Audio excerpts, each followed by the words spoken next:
నేను చేసే కంపెనీలా సంబంధించిన ఏ రీలు పెట్టా. నేను ఒక రీలు పెడితే నన్ను తిట్టిర్రు. తిడతావా? కంపెనీలో ఇయర్ ఫోన్స్ పెట్టుకొని డ్రైవర్లు రీల్స్ చేయొచ్చు. ఏ ఇన్స్టాగ్రామ్లా అదేందో ఇంకేదో యాప్ ఉన్నది, షేర్ చాట్లా ఇంకేదో కొత్త కొత్త యాప్లు ఉన్నాయి. అది చేసుకుంటారు. సూపర్వైజర్లు కానీ, ఇంజనీరింగ్ కానీ, డ్రైవర్లు కానీ, లేబర్లు కానీ ఎవరైనా చేసుకోవచ్చు. నేను కష్టపడి బండి నడుపుకుంటూ ఆపకుండా నా బుక్ రికార్డు తీయండి. ఏమన్నా తక్కువ ఉందేమో వర్క్ బుక్ రికార్డు.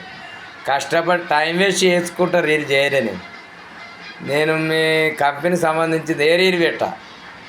నేను కంపెనీ రీల్ చేస్తే నన్ను తిట్టిండు ఒక ఆయన. నాకు బయట రీల్ చేసుకొని ఛాన్స్ ఉన్నది, నేను పెట్టుకుంటా. సార్ ఆ సార్లు నువ్వు దొరలే, మేము దొంగలమైనాం. న్యాయంగా పనిచేస్తే దొంగలమైనాం.